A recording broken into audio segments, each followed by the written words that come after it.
خالق کائنات جل جلالہ قرآن مجید برہان رشید میں ارشاد فرماتا ہے وَكُلَّ إِنسَانٍ أَلْزَمْنَاهُ طَائِرَهُ فِي عُنُقِهِ،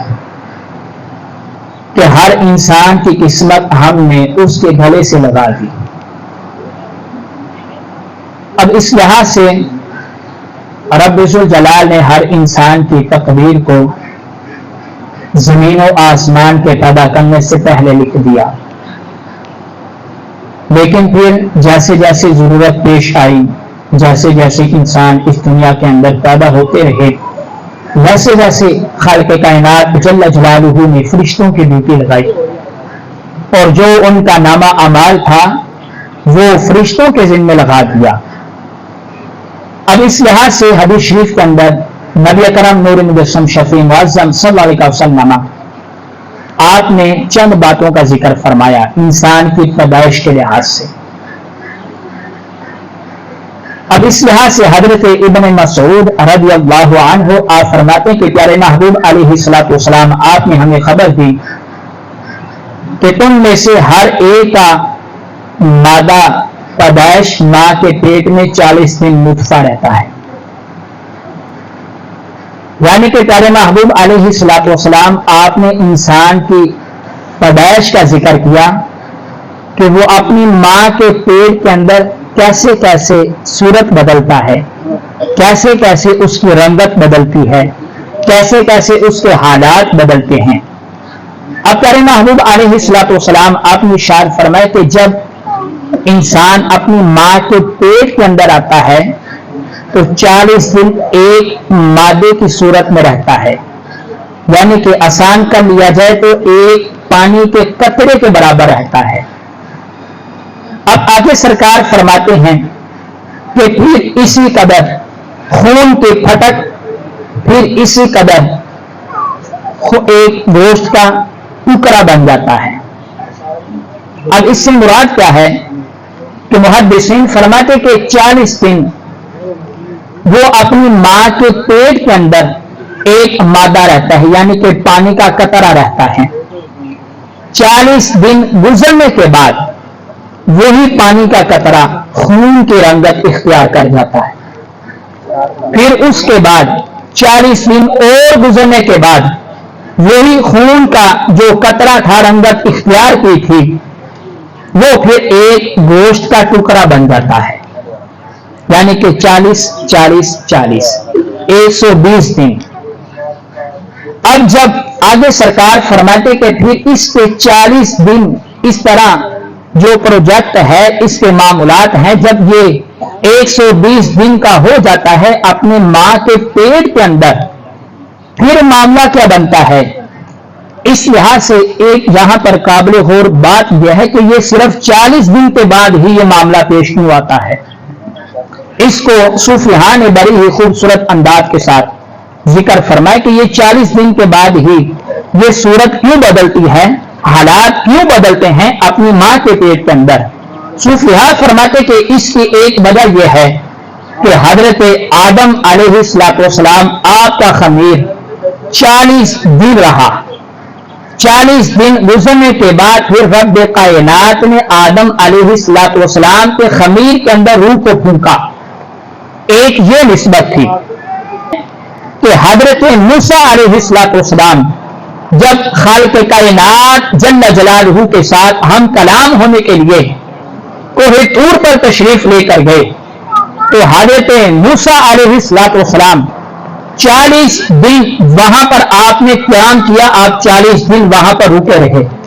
دوسری نسبت۔ اور پھر اس سے آگے محدثین فرماتے ہیں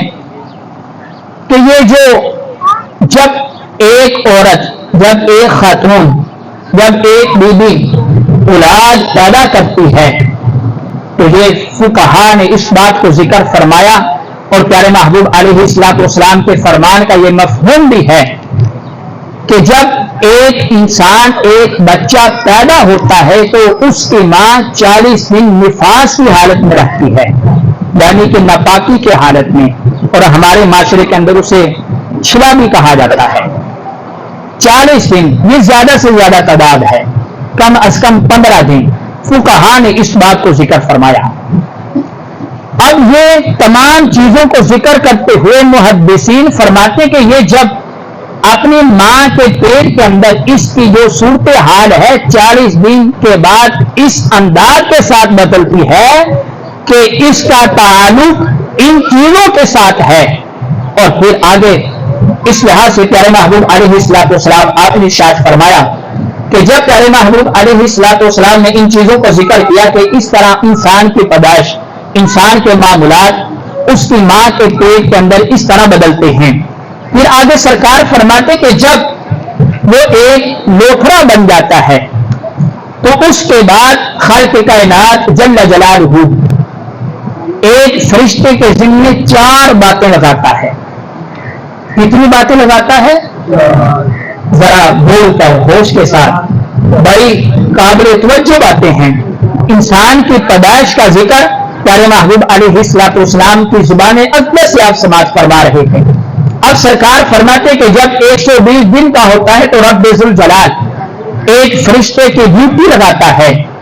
اور اس کے ذمے 4 باتیں ہوتی ہیں، 4 کام ہوتے ہیں۔ کیا کام ہیں؟ پیارے محبوب علیہ الصلوۃ والسلام آپ نے ارشاد فرمایا کہ پہلے نمبر پر وہ فرشتے کے ذمے ہوتا ہے کہ اس نے دنیا کے اندر جا کر کیا کام کرنا ہے، یعنی کہ جب انسان پیدا ہوتا ہے تو اس کے پیدا ہونے سے پہلے ہی اس فرشتے کے ذمے لگ دیا جاتا ہے، اس فرشتے کے علم میں آ جاتا ہے، خالق کائنات اس فرشتے کو بتا دیتا ہے کہ ابھی اپنی ماں کے پیٹ کے اندر 120 دن کا ہے، کہ جب یہ پیدا ہوگا تو اس نے کیا کام کرنا ہے۔ آگے سرکار فرماتے کہ دوسرے نمبر اس کے موت کا وقت لکھ دیا جاتا ہے کہ اس نے دنیا کے اندر آنا بھی ہے یا نہیں آنا، اگر آنا ہے تو کتنا عرصہ اس دنیا کے اندر گزارنا ہے، کتنا وقت اسے دیا گیا ہے۔ تیسرے نمبر پر سرکار فرماتے کہ اس کا رزق لکھ دیا جاتا ہے کہ اس نے دنیا کے اندر جا کر کیا کھانا ہے، کیا پینا ہے، کہاں سے کمائے گا، کہاں جا کر کھائے گا۔ یہ تمام باتیں اس کے نامہ اعمال کے اندر لکھ دی جاتی ہیں۔ اور پھر آخری بات پیارے محبوب علیہ الصلوۃ والسلام آپ نے ارشاد فرمایا کہ اس کے نامہ اعمال کے اندر لکھ دیا جاتا ہے کہ یہ نیک بخت بنے گا یا بدبخت بنے گا۔ اب سرکار فرماتے کہ یہ 4 کام اس کے فرشتے کے ذمے لگا دیا جاتا ہے، فرشتے کو بتا دیا جاتا ہے کہ جب یہ پیدا ہوگا اس کے ہاں یہ معاملات پیش آئیں گے۔ اور پھر آگے اس لحاظ سے محدثین نے آگے ذکر فرمایا ہے کہ جو یہ انسان پیدا ہوتا ہے، پیدا ہونے کے بعد جو معاملات کرتا ہے، پھر آخر میں سرکار نے فرمایا کہ اس کے نامہ اعمال کے اندر یہ بھی لکھ دیا جاتا ہے کہ یہ دنیا کے اندر پیدا ہونے کے بعد اپنے معاملات کرنے کے بعد، کام کاج کرنے کے بعد جنت میں جائے گا یا جہنم میں جائے گا، کیونکہ خالق کائنات جل جلالہ جانتا ہے کہ میں نے اس انسان کو پیدا کیا ہے، اس کے معاملات کیا کرے گا اور یہ کام کرنے کے بعد اس کا انجام کیا بنے گا، اس کے کام اسے جنت کے اندر لے کر جائیں گے یا پھر اس کی بدبختی اسے جہنم کے اندر لے کر جائے گی۔ اب سرکار علیہ الصلوۃ والسلام آپ نے ارشاد فرمایا کہ جب انسان کوئی کام کرتا ہے، بظاہر وہ نمازیں پڑھتا ہے، روزے رکھتا ہے، زکوٰۃ ادا کرتا ہے اور سارے معاملات کرتا ہے، لیکن اس کی نیت کے اندر فطور ہے، نیت کے اندر فطور ہے اور یہ دکھاوے کے لیے سب کچھ کرتا ہے،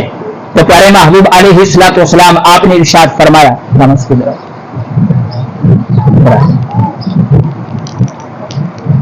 کہ پیارے محبوب علیہ الصلوۃ والسلام آپ نے ارشاد فرمایا کہ یہ نیکی کرتا رہتا ہے حتیٰ کہ اس کے اور جنت کے درمیان صرف 1 ہاتھ کا فاصلہ رہ جاتا ہے، تو یہ 1 ہاتھ کا فاصلہ جو باقی رہ جاتا ہے تو اس کا نوشتہ جو تقدیر ہے، اس کا نامہ اعمال، اس کی تقدیر اس کے سامنے آ جاتی ہے، اور اس سے موت سے پہلے، اس کے وصال سے پہلے اس سے وہ کام ہو جاتا ہے کہ اس کی زندگی کی ہوئی ساری نیکیاں ضائع چلی جاتی ہیں اور یہ مرنے کے بعد سیدھا جہنم میں چلا جاتا ہے۔ اور دوسری طرف اس کا برعکس پیارے محبوب علیہ السلام آپ نے ارشاد فرمایا کہ ایک انسان گناہ کرتا ہے اور پھر گناہ کرنے کے بعد رب کی بارگاہ میں اسے توبہ کرنے کی توفیق ملتی ہے، وہ سچے دل سے توبہ کرتا ہے، حتیٰ کہ اس سے اور جہنم کے درمیان صرف ایک ہاتھ کا فاصلہ باقی رہ جاتا ہے۔ تو پیارے محبوب علیہ السلام آپ نے ارشاد فرمایا کہ جب جہنم کے درمیان اور اس کے درمیان صرف ایک ہاتھ کا فاصلہ تھا تو خالق کائنات جل جلالہ اس سے وہ کام سر انجام لیتا ہے، اس سے وہ کام لیتا ہے کہ جس کے کرنے کی وجہ سے خالق کائنات جل جلالہ اس کے زندگی کے کیے ہوئے تمام گناہوں کو معاف فرما دیتا ہے اور یہ انسان مرنے کے بعد سیدھا جنت کے اندر داخل ہو جاتا ہے۔ تو واجب الاحترام اس انداز کے ساتھ نبی کرم نور مجسم شفیع معظم صلی اللہ علیہ وسلم آپ نے انسان کی پیدائش کا ذکر کیا، انسان کے اس دنیا کے آنے کے اندر کے لحاظ سے جو معمولات تھے ان چیزوں کو ذکر کیا اور ذکر کرنے کے بعد ہر چیز کو ذکر فرما